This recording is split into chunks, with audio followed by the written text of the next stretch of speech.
Hello, story lovers! Tonight, we're diving into a tale of passion, secrets, and choices that could change everything.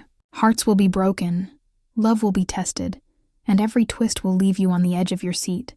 Comment below where you're watching from, and if this story moves you, hit like, subscribe, share it with someone who loves a powerful love story, and tap the bell so you never miss the next thrilling chapter. Ready? Let's begin. The rain hammered against the glass windows of Learnadine as Sophia Bennett moved between tables with the kind of grace that came from years of being invisible.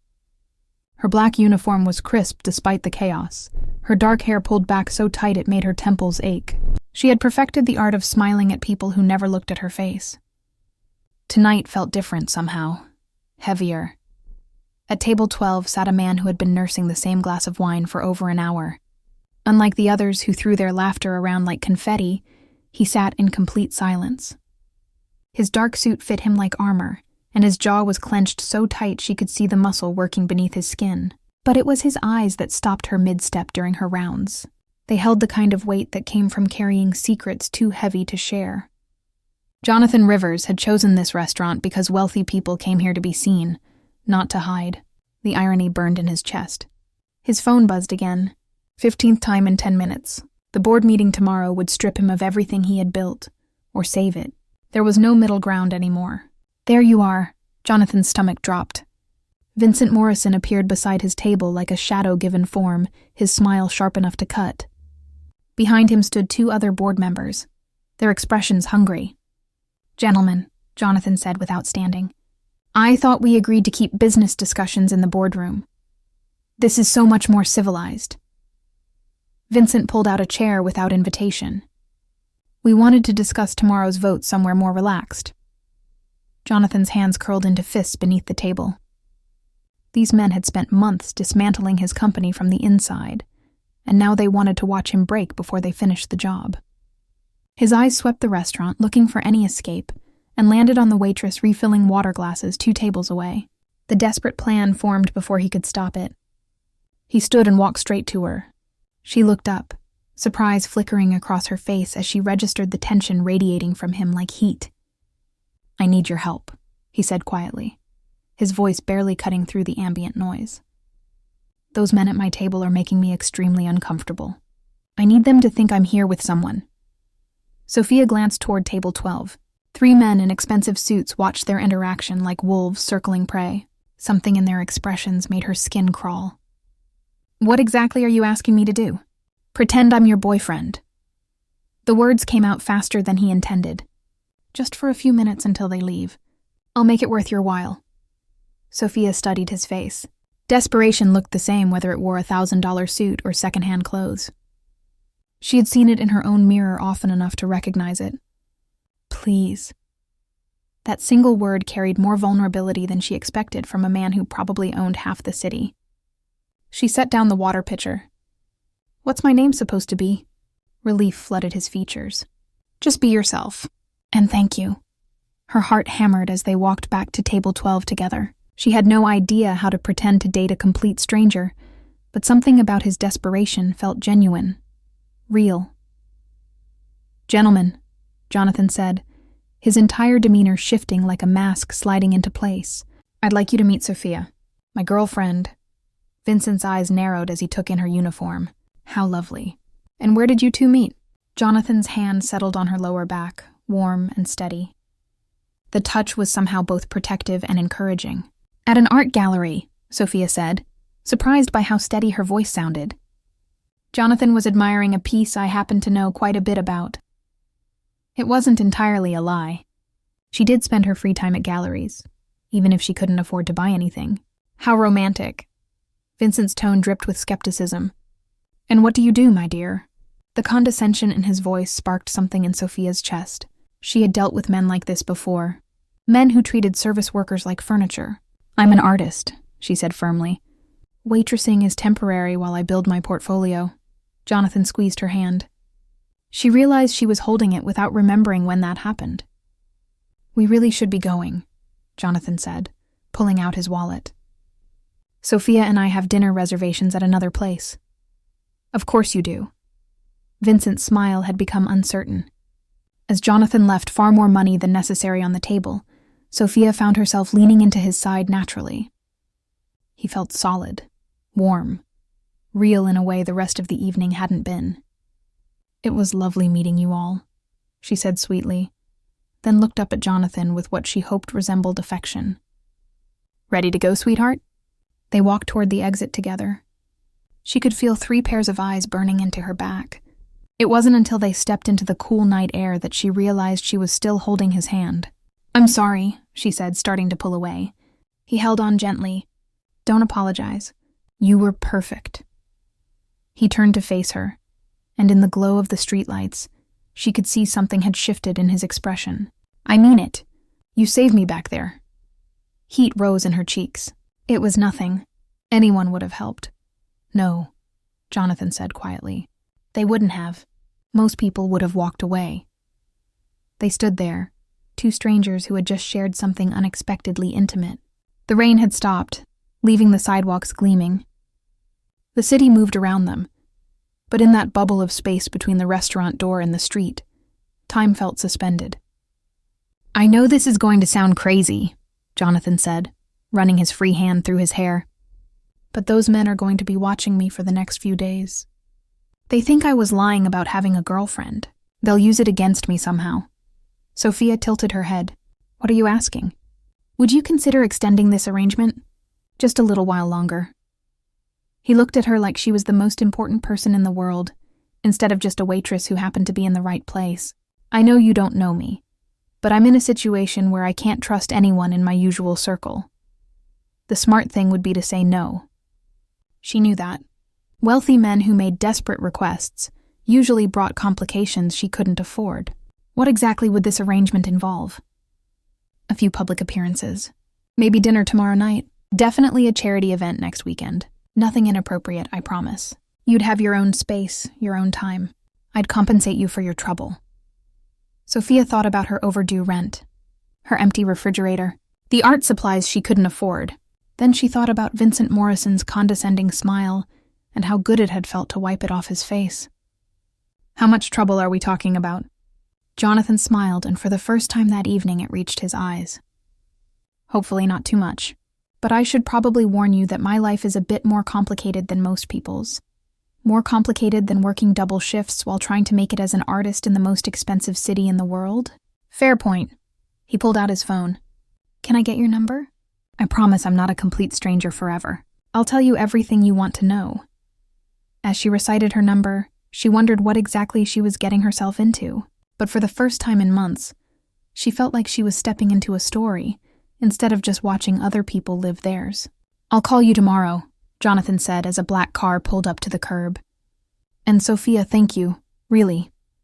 She watched the car disappear into traffic, then looked down at her hands. They were still trembling.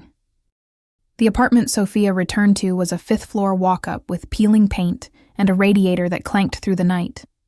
She sat on her bed, staring at the new number in her phone. Jonathan Rivers. She had looked him up the moment she got home. Tech mogul, billionaire, founder of Rivers Innovation, a company that had revolutionized something she didn't fully understand but everyone seemed to use. There were photos of him at galas, shaking hands with politicians, accepting awards. In every picture, he wore the same carefully constructed smile that never reached his eyes. She also found the articles about the hostile takeover attempt. Vincent Morrison and his consortium were trying to remove Jonathan from his own company, claiming he was too volatile, too reckless with investor money. Her phone buzzed at exactly 8 in the morning. She had barely slept. "Did I wake you?" Jonathan's voice sounded different over the phone. Softer somehow. "I've been up for hours." "Good. I need you to come to my place today. We need to get our story straight before tonight." "Tonight?" "The charity gala. I may have told a reporter this morning that you'd be my date." Sophia sat up straight. "You what?" "I'm sorry. Vincent's already started spreading rumors that last night was staged. I needed to double down." His voice held genuine regret. "I'll send a car. And Sophia, there will be a dress waiting for you. Consider it part of the compensation." 2 hours later, she stood in the lobby of a building so expensive it made her teeth hurt. The penthouse elevator required a key card. When the doors opened directly into Jonathan's apartment, she forgot how to breathe. Floor-to-ceiling windows overlooked the entire city. The furniture looked like it belonged in a museum. Everything was pristine, sterile, perfect. It felt like a place where no one actually lived. You came. Jonathan appeared from a hallway, wearing jeans and a white shirt with the sleeves rolled up. He looked younger like this, more human. You sent a very persistent car. He smiled. Can I get you coffee? Tea? Something stronger? Coffee's fine. They sat in his living room and he told her the truth. All of it. The company he built from nothing. The board members who wanted to sell it piece by piece to the highest bidders. The vote happening in 3 days that would determine everything. His ex-wife who had sided with Vincent after their divorce, using intimate knowledge of Jonathan's struggles with anxiety and insomnia to paint him as unstable. Why me? Sophia asked when he finished. You could have hired a professional, an actress, someone from your world. Because you're real. He leaned forward, elbows on his knees. Everyone in my world is playing an angle. You helped me last night because it was the right thing to do, not because you wanted something. You're paying me. I want something. Money's different. Money I can understand. His eyes met hers. It's the people who pretend they don't want anything that end up taking everything. There was something raw in his voice that made Sophia's chest tighten. She recognized that particular flavor of betrayal, the kind that came from trusting the wrong person. So what's our story? She asked. They spent the afternoon building a fiction. 6 months of dating. They met at a gallery showing, just like she had said. He had been drawn to her because she didn't know who he was. She had been drawn to him because he actually looked at art instead of just the price tags. They kept it quiet because his divorce had been messy and public. They were ready to go public now because they were serious. By the time the dress arrived, delivered by a woman who introduced herself simply as the stylist, Sophia's head was spinning with manufactured memories. The dress was midnight blue, simple but elegant, with a neckline that made her collarbones look like art. When she emerged from the bathroom, Jonathan went very still. Is it okay? She asked. It's perfect. You're perfect. Something in the way he said it made her wonder if they were still pretending. The gala was held in a hotel ballroom that dripped with old money and new power. Sophia had never been anywhere like it. Crystal chandeliers threw prisms of light across marble floors. Women wore jewels that could pay her rent for a decade. Men moved through the crowd like sharks, always circling, always hunting. Jonathan's hand found the small of her back again as they entered. Stay close to me, he murmured. And if anyone makes you uncomfortable, just say the word and we leave. They made it 15 minutes before Vincent found them. Jonathan, and the lovely Sophia. His smile was razor sharp. I'm surprised to see you here after yesterday's board meeting didn't go quite as you planned. Sophia felt Jonathan tense beside her. What board meeting? The vote isn't until Monday. Vincent's laugh was cruel. Did no one tell you? We moved it up. Emergency session this afternoon. You should really check your email more often. The color drained from Jonathan's face. Sophia realized in that moment that she had been played. They both had. This whole thing, the confrontation at the restaurant, the rumors, the gala, it had all been designed to distract Jonathan from something bigger happening behind the scenes. You bastard, Jonathan said quietly. I'm a businessman, Vincent shrugged. And as of 4 o'clock this afternoon, Rivers Innovation has a new CEO. But don't worry, we'll keep you on as a consultant. Purely symbolic, of course. Jonathan turned and walked away before Vincent could see his face break. Sophia hurried after him, her heels clicking on the marble. She found him in a service corridor, his back against the wall, his breathing ragged. Jonathan, I'm fine, but his hands were shaking. You're not fine. He laughed, but it sounded like breaking glass. I lost everything. My company, my legacy, everything I built. He looked at her with eyes that held too much pain. And I dragged you into this mess for nothing. Sophia did something she hadn't planned. She reached out and took his hand. It's not nothing. You're not alone right now. That counts for something. He stared at their joined hands like he couldn't quite believe they were real. Then he did something that surprised them both. He pulled her close and buried his face in her hair. Not a kiss, not seduction, just raw, desperate need for human contact. I'm sorry, he whispered against her temple. I'm so sorry. Sophia held him in that empty corridor while the gala continued without them, and she realized with sudden, terrifying clarity that this wasn't pretend anymore. Somewhere between the restaurant and this moment, something real had started to grow in the spaces between their lies. When he finally pulled back, his eyes were red but dry. "I need to tell you something. Something I should have told you from the start." "What?" "The reason Vincent hates me so much. The reason he wanted to destroy me." He took a shaky breath. 5 years ago, his daughter worked for my company. She killed herself after I fired her for embezzling funds. He's blamed me ever since. Sophia's blood went cold. "Did you know she was struggling?" "No, I didn't even handle the firing personally. HR did it." His voice was hollow. "But that doesn't matter to him. In his mind, I killed his daughter, and now he's killed everything I cared about. I suppose that makes us even." The weight of his words hung between them like smoke. "What are you going to do now?" Sophia asked. Jonathan looked at her with something that might have been hope, or might have been desperation. "I don't know, but I'd like to figure it out with you. If you'll stay."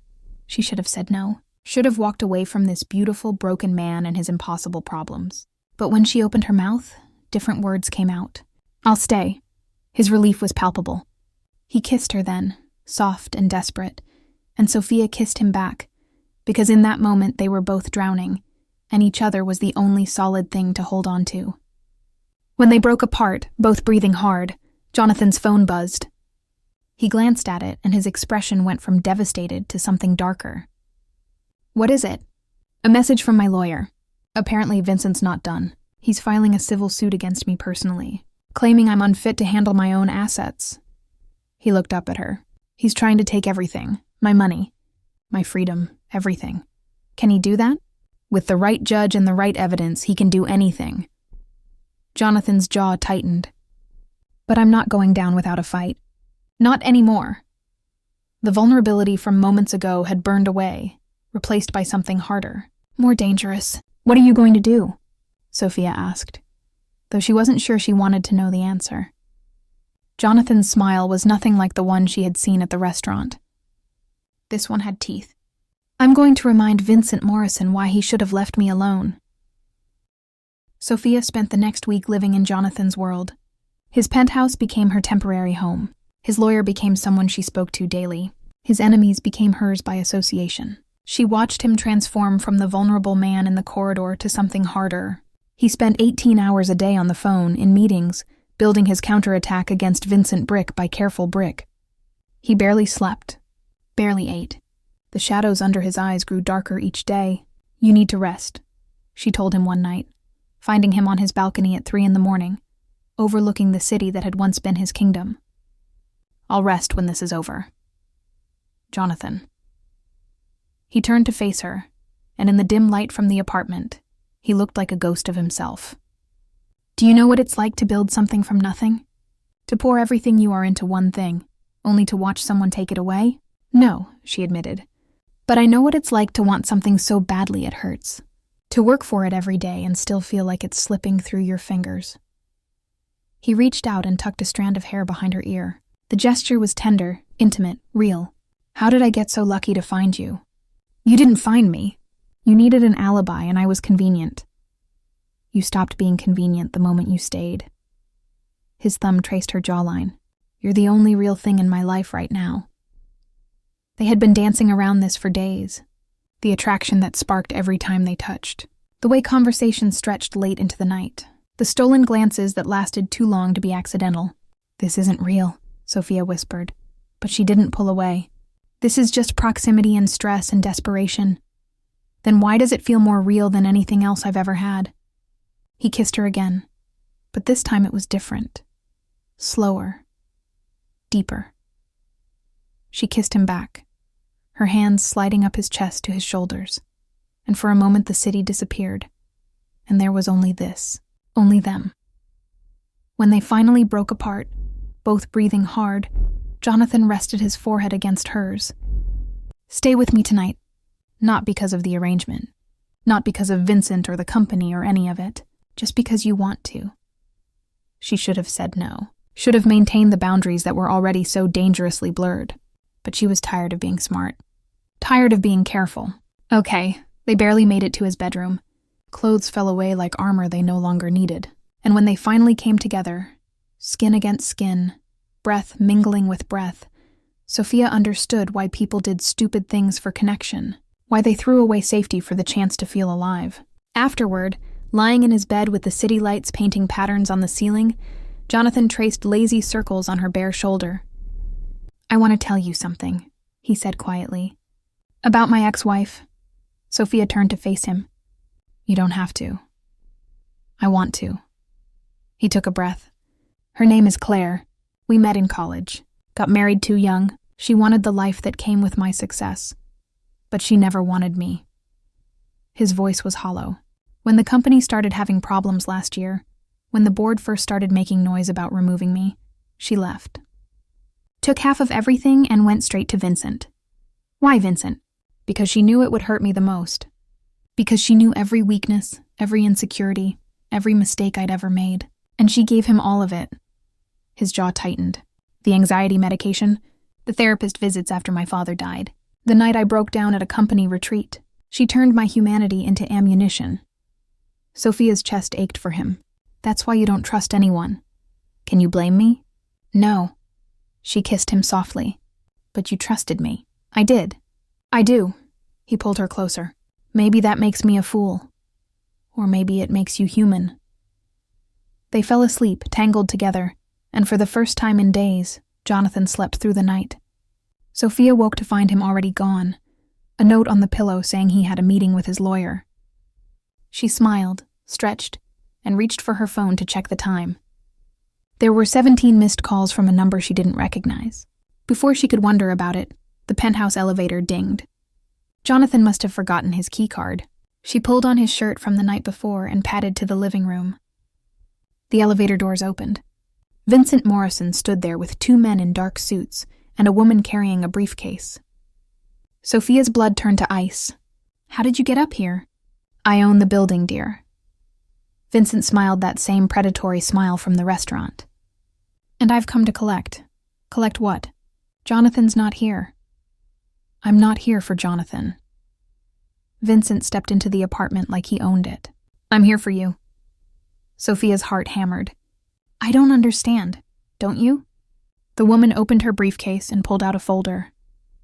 "Miss Bennett, or should I say, Miss Bennett, who is currently on probation for credit card fraud, who has a restraining order filed against her by her former employer for theft, who has been desperately looking for money to pay off gambling debts." The room tilted. "That's not true. None of that is true." "It is now." Vincent handed her a tablet. On the screen were documents, police reports, court filings, bank statements, all bearing her name, all completely fabricated. "I've spent the last week building you a very interesting past, one that will be very hard for you to disprove." "Why?" "Because you're going to testify that Jonathan hired you to be his fake girlfriend, that he paid you to lie to his board, to investors, to the press, that he's been manipulating everyone around him." Vincent's smile widened. "You're going to help me prove he's exactly as unstable and unethical as I've been saying." "I won't do that." "Oh, I think you will. Because if you don't, all of these documents get filed with the police. You'll be arrested for fraud, for theft, for half a dozen crimes you didn't commit but won't be able to prove you didn't do." He leaned closer. "Or you can testify against Jonathan, collect a very generous payment, and walk away clean. Your choice."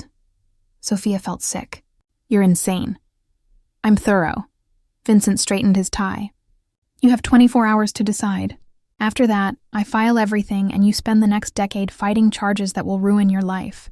And make no mistake, Miss Bennett, I have the resources to ensure you never prove your innocence." He left as silently as he had come, leaving Sophia standing in Jonathan's apartment wearing his shirt, her entire world crumbling around her. She sank to the floor, the tablet still in her hands, and stared at the fabricated evidence of crimes she had never committed.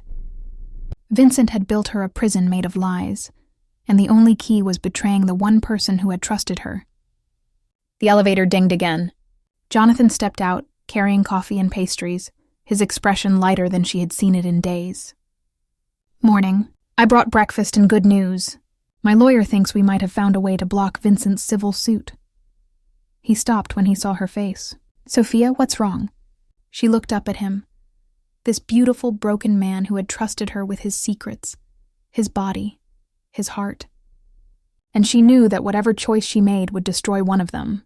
"We need to talk," she said, her voice barely above a whisper.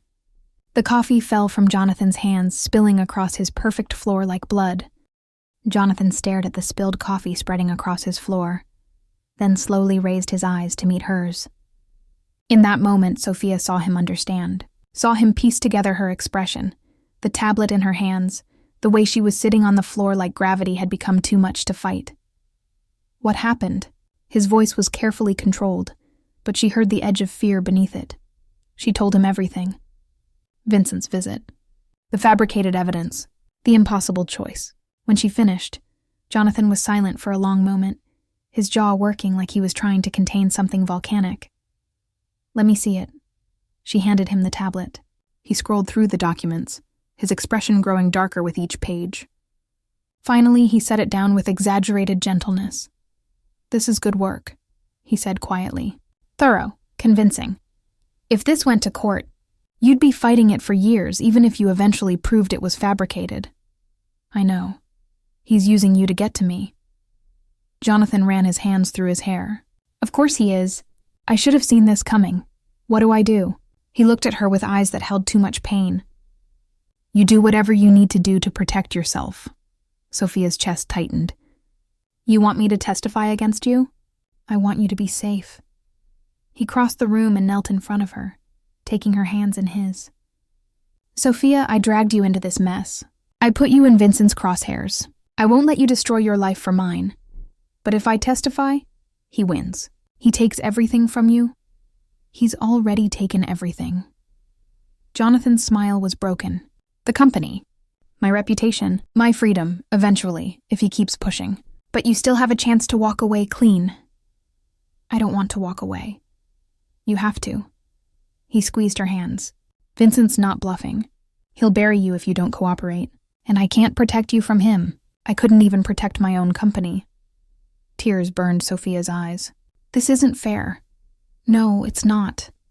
He leaned forward and pressed his forehead to hers. "But I need you to promise me something. When this is over, when you testify and take his money and disappear, I need you to promise me you'll use it to chase your art. Build the life you deserve. Don't let this break you. Jonathan, promise me." She pulled back to look at him. Really look at him. This man who had lost everything and was still trying to save her. This beautiful, complicated, broken man she had somehow fallen for, despite every warning sign telling her to run. "I promise," she lied. He kissed her then, soft and desperate and full of goodbye. When they broke apart, he stood and walked to the window, his back to her. "You should pack your things. Vincent will want an answer soon." Sophia watched him stand there, silhouetted against the city, and made her decision. Not the one he wanted, not the smart one, but the only one she could live with. She spent the rest of the day in his apartment, pretending to consider her options while her mind worked through a different plan entirely. When Jonathan's phone rang that evening, she watched his expression shift from neutral to devastated. "What is it?" she asked when he hung up. "The civil suit?" "Judge granted Vincent's motion for emergency asset seizure. As of tonight, everything I own is frozen pending the outcome of the case." He laughed, but it sounded like breaking. "I can't even access my own bank accounts." "What does that mean?" "It means I'm exactly where Vincent wants me. Powerless, broke, desperate." He turned to face her. "Have you made your decision?" "I have." Something flickered in his expression. Hope or fear, she couldn't tell. "And I need to make a phone call first." She walked into the bedroom and closed the door. Her hands shook as she dialed the number Vincent had left. He answered on the first ring. "Miss Bennett, I was hoping to hear from you." "I'll testify," she said, her voice steady despite the nausea rolling through her. "But I have conditions." "I'm listening." "You drop the civil suit against Jonathan. You return control of his company. You leave him alone completely." She took a breath. "And you pay me double what you originally offered." Vincent laughed. "That's quite a lot to ask for one testimony." "My testimony will destroy him." "You know it will. He trusts me. When I tell them he manipulated everyone, They'll believe it because I'm the one person who had nothing to gain from lying for him." Her voice hardened. "But if you want me to burn him that completely, you're going to pay for it. And you're going to give him back what you took." A long pause. "You drive a hard bargain, Miss Bennett. Do we have a deal?" "We do. I'll have my lawyers draw up the papers. You'll testify tomorrow at the emergency board hearing. Come prepared to be convincing." He hung up. Sophia sat on the edge of Jonathan's bed, her heart racing, and waited for the second part of her plan to unfold. An hour later, there was a knock on the bedroom door. Jonathan entered, his expression carefully neutral. "I heard you on the phone. I'm sorry." "Are you?" He studied her face. "Because you didn't sound sorry. You sounded like you were negotiating." Sophia stood. "I did what I had to do." "You sold me out for money." His voice was flat. "I told you to protect yourself, but I didn't think you'd actually do it." "What did you expect? That I'd throw away my life for someone I've known for 2 weeks?" She forced the words out, made them sharp. "This was always business, Jonathan. You paid me to play a part. Now someone else is paying me to play a different one." His face went white. "I thought we were past that. I thought last night meant something." "Last night was a mistake." Each word felt like swallowing glass. "We got caught up in the drama, the proximity, the stress. But this is the real world. And in the real world, people look out for themselves." He stared at her like she had physically struck him. "You're lying." "I'm not. Look at me and tell me last night meant nothing." She met his eyes, forced herself to hold his gaze even as her heart shattered. Last night meant nothing. The lie hung between them like smoke. Jonathan took a step back, then another, like putting distance between them would make the pain less. "Get out," he said quietly. "Jonathan, get out of my apartment. Keep the dress, keep whatever else you took. Just get out." Sophia grabbed her things, her vision blurring with tears she couldn't let fall. Not yet, not until this was done. As she reached the elevator, Jonathan's voice stopped her. "I hope Vincent's money is worth it," he said. "I hope it buys you everything you ever wanted. Because you just sold the only real thing either of us had." The elevator doors closed on his broken expression, and Sophia finally let herself cry. She didn't go home. Instead, she went to the one place she knew Vincent would never think to look for her, a dingy internet cafe in a neighborhood where billionaires never went. She logged into an account she had created years ago and never used. Then she started uploading everything she had recorded over the past week, every conversation with Jonathan, every phone call he had made in her presence, every document she had photographed, every detail of Vincent's fabricated evidence against her, every word of the conversation where Vincent had blackmailed her into testifying. She had been recording since Vincent's visit that morning. The shirt she wore had a button camera she had bought years ago for an art project about surveillance. It was cheap and grainy, but it was enough. By dawn, everything was uploaded to multiple secure servers, attached to emails scheduled to send to every major news outlet, the SEC, and the FBI if she didn't cancel them within 24 hours. Then she went to the emergency board hearing. Vincent was already there, looking smug. The board members were arranged around a conference table like judges at a trial. Jonathan sat at one end, his expression carefully blank when he saw her enter. "Miss Bennett," Vincent said warmly, like they were old friends. "Thank you for coming. Please have a seat." She sat across from Jonathan. He wouldn't look at her. "Now then," Vincent continued, "Miss Bennett has agreed to testify about her relationship with Mr. Rivers. I think you'll all find her account very enlightening." Sophia took a breath. This was it, the moment that would either save them both or destroy her completely. "You're right," she said clearly. "My relationship with Jonathan Rivers was fake. He did pay me to pretend to be his girlfriend." Jonathan's head snapped up, his eyes meeting hers. She saw the betrayal there, the pain. She forced herself to continue. "But not for the reasons Mr. Morrison claims." She pulled out her phone and connected it to the conference room display. "I'd like to show you all something." The screen filled with footage. Vincent in Jonathan's apartment. Vincent's threats. The fabricated evidence. Vincent's voice filled the room, cold and calculating as he blackmailed her. The board members went very still. "This morning," Sophia continued, her voice shaking slightly, Mr. Morrison called me and offered to pay me double if I testified that Jonathan manipulated everyone. He offered to drop his civil suit if I destroyed Jonathan's reputation completely. She looked at Vincent, whose face had gone ashen. I recorded that call too. She played it. Vincent's voice echoed through the conference room, incriminating himself with every word. In fact, Sophia said, I've recorded everything from the moment Mr. Morrison first approached me. Every threat, every fabricated document, every illegal thing he's done to destroy Jonathan Rivers. She looked around the table, and copies of everything I've shown you here have been uploaded to secure servers. If anything happens to me or to Jonathan, those files automatically go to the FBI, the SEC, and every major news outlet. The silence in the room was deafening. Vincent stood abruptly. This is entrapment. These recordings are inadmissible. In court, maybe, one of the board members said slowly, but not in the court of public opinion, and not with the SEC. He looked at Vincent with cold eyes. I think we need to discuss your future with this board, Vincent. You can't do this, Vincent snarled. Actually, another board member said, I think we just did. Security will escort you out. As Vincent was led from the room, still protesting, the remaining board members turned to Jonathan. Mr. Rivers, the chairman said carefully, it appears we owe you an apology, and perhaps a discussion about reinstating your position. Jonathan barely heard them. He was staring at Sophia like he was seeing her for the first time. The meeting continued for another hour, but Sophia slipped out before it ended. She had done what she needed to do. Now she needed to disappear before anyone realized the cameras she had used were actually illegal in this state without two-party consent. Her evidence might save Jonathan, but it could also land her in jail if Vincent's lawyers were smart enough. She made it to the elevator before Jonathan caught up with her. Wait, he said breathlessly. Sophia, wait, she turned. He looked wrecked, relieved, confused, angry, everything at once.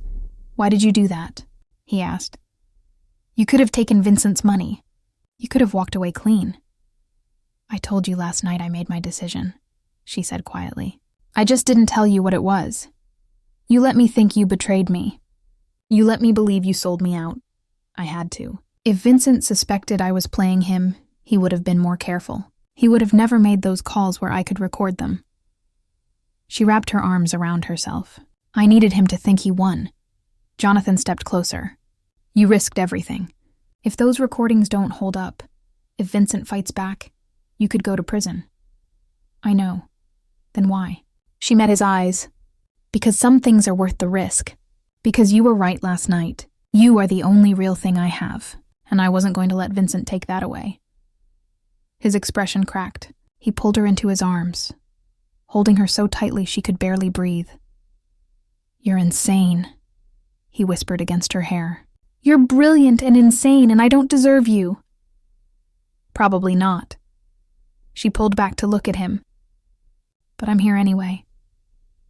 He kissed her, desperate and relieved, and full of something that felt dangerously close to love.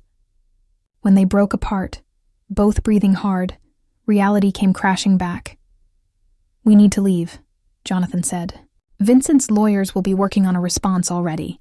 We have maybe 24 hours before this gets complicated. Where are we going? He smiled, and for the first time since she met him, it reached his eyes.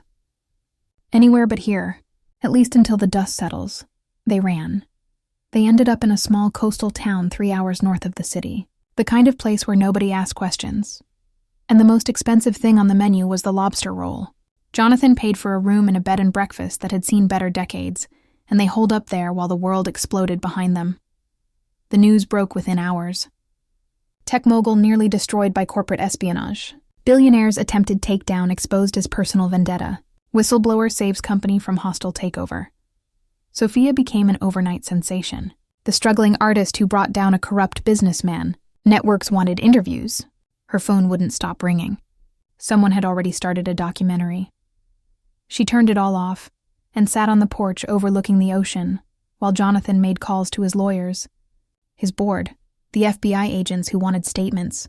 When he finally joined her, he looked exhausted but lighter somehow, like a weight had been lifted. Vincent's been arrested, he said, sinking into the chair beside hers. Federal charges, wire fraud, extortion, fabricating evidence. His lawyers are saying he had a mental breakdown after his daughter's death, that he wasn't in his right mind. Was he? Sophia asked quietly. I don't know. Jonathan stared out at the water.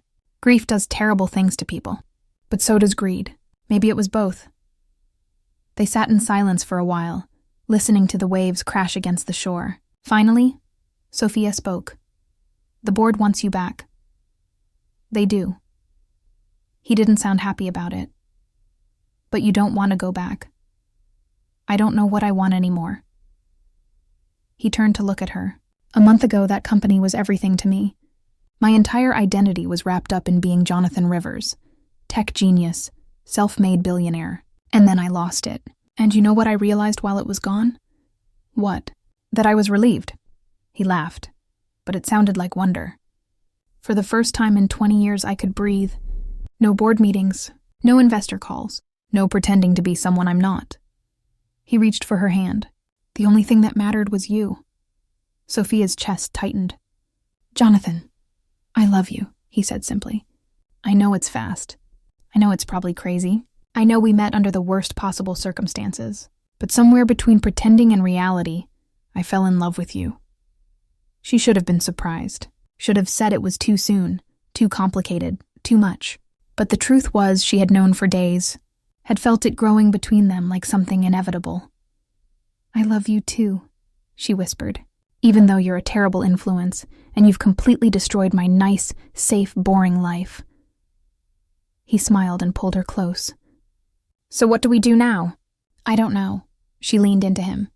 The smart thing would probably be for you to go back to your company and for me to go back to my apartment and for us to take some time to figure out if this is real or just trauma bonding. The smart thing sounds terrible. It really does. They kissed as the sun set over the ocean, painting the sky in shades of gold and crimson. When they broke apart, Jonathan rested his forehead against hers. I have an idea, he said. It's probably stupid. Those are the best kind. What if I don't go back? Not full-time anyway. I'll stay on the board, help guide the company, but let someone else run the day-to-day operations. He pulled back to look at her. And what if you stop waitressing and focus on your art? We could travel, see the world, figure out who we are when we're not pretending to be anything. Sophia's heart raced. That's a terrible idea. I know. We barely know each other. I know. This could blow up spectacularly. Probably will. He smiled. But I'm tired of playing it safe. I spent 20 years building a company I didn't even enjoy running because it was what I was supposed to do. Because it made sense. Because it was smart. He cupped her face in his hands. You're the first thing I've done in years that didn't make sense. And you're the only thing that feels right. Tears pricked Sophia's eyes. What if it doesn't work? Then at least we'll have tried. He kissed her softly. At least we'll have chosen something real instead of something safe. She thought about her tiny apartment. Her double shifts at Learnadine. The life she had been living that felt like watching someone else's story unfold. Then she thought about the past 2 weeks. The fear and the adrenaline and the feeling of being alive instead of just surviving.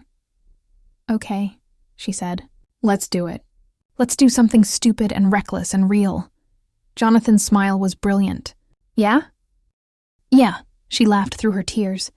But if this goes wrong, I'm blaming you. Fair enough. They stayed in that small coastal town for another week. Long enough for the media frenzy to die down. Long enough for Jonathan to work out the details with his board. Long enough for Sophia to give notice at the restaurant and pack up her apartment and say goodbye to the life she had known. On their last morning there, they walked along the beach. The air was crisp and clean, and the sun was just beginning to rise. I keep thinking about that night at the restaurant, Sophia said. How different everything could have been if I had said no. If I had just walked away, do you wish you had? She considered the question. The past 2 weeks had been terrifying, exhilarating, life-changing. She had almost gone to prison, had definitely broken several laws, had fallen in love with a man she barely knew who came with more baggage than anyone should reasonably carry. No, she said finally. I don't wish I had walked away. I wish we had met some other way, some easier way, but I don't regret saying yes. Jonathan squeezed her hand. For what it's worth, I'm glad you were working that night. I'm glad Vincent showed up. I'm glad I was desperate enough to ask a stranger to pretend to be my girlfriend. He stopped walking and turned to face her. Because that desperate decision brought me you, and you're worth more than any company I could have built. Sophia kissed him then, soft and sweet and full of promise. When they broke apart, she smiled. So where do we go first? Anywhere you want. Paris, Tokyo, Rome. The world is ours. That's a lot of pressure. Start small then. Where have you always wanted to see? Sophia thought about it. About all the gallery catalogs she had pored over, all the artists she had admired from a distance, all the places she had dreamed about but never thought she would see. Florence, she said. I want to see Florence. Then Florence it is. Jonathan pulled her close. We'll rent a tiny apartment, eat too much pasta, spend our days in museums, and our nights making terrible decisions. Sounds perfect. They walked back to the bed and breakfast hand in hand, talking about flights and apartments and all the things they would do when they got there. Behind them, the sun continued to rise, painting the ocean in shades of possibility. 6 months later, Sophia stood in a small gallery in Florence, surrounded by her paintings. They were different from anything she had done before. Bolder, more honest. Raw in a way that made people uncomfortable and unable to look away. The opening night was packed. Collectors and critics wandered between the pieces, murmuring in Italian and English and a dozen other languages. But Sophia only had eyes for one person. Jonathan stood in front of her largest canvas, a piece she had titled The Pretense. It showed 2 figures in a crowded restaurant, their hands almost touching, their faces reflecting both fear and something that might have been hope. It's good, he said when she joined him. Really good. You have to say that. You're biased. I am. He pulled her close. But I'm also right. You're brilliant, Sophia Bennett. You were always brilliant. You just needed someone to give you the space to prove it. I needed you to give me the push. No. He kissed her temple. You did this. I just held your hand while you jumped. The gallery owner approached, speaking rapid Italian. Sophia's language skills had improved dramatically over the past 6 months, but she still caught only every third word. Something about sold pieces, something about commissions, something about a show in Rome. When the woman left, Jonathan raised an eyebrow. Did I hear that right? All of them? All of them. Sophia felt dizzy. Every single piece sold. Congratulations. He lifted her hand to his lips. What are you going to do with all that money? I don't know, she laughed. Maybe take my boyfriend on a trip somewhere. He's been very patient with me while I painted obsessively for 6 months. Your boyfriend is perfectly happy watching you work, but he would also not say no to a trip. They left the gallery hand in hand, walking through the narrow streets of Florence as the sun set over the Arno. Somewhere behind them, people were celebrating her success. Somewhere ahead of them, the future waited with all its uncertainty and promise. Do you ever wonder what would have happened if we hadn't met? Sophia asked. Every day. Jonathan squeezed her hand.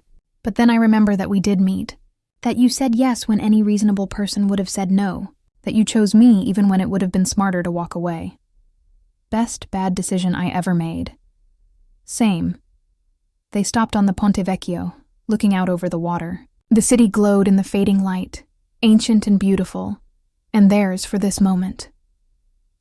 I have something for you, Jonathan said, reaching into his pocket. Sophia's heart jumped. Jonathan, it's not what you think. Well, maybe it is. I don't know. I'm terrible at this. He pulled out a small box. I know it's fast. I know people will say we're crazy, but I also know that I want to spend the rest of my life making bad decisions with you. He opened the box. Inside was a ring. Simple, elegant, perfect. Marry me, he said. Not because it makes sense. Not because it's smart, but because I love you, and I can't imagine my life without you in it. Sophia looked at the ring, at Jonathan, at the life they had built together from lies and desperation, and something real that had grown in the spaces between. She thought about the girl she had been 6 months, ego, invisible, scared, playing it safe while life passed her. She thought about the woman she had become, brave, reckless, alive, "Yes," she said. "Yes, I'll marry you." He slipped the ring on her finger and kissed her as the sun disappeared below the horizon. Around them, tourists took photos and locals hurried home, and the city continued its ancient rhythm. But in that moment, they were the only two people in the world, strangers who had pretended to love each other, until the pretending became real. Two broken people who had found each other in the worst possible way and made it work. Anyway, two souls who had chosen something messy and complicated, and real over something safe and easy and empty.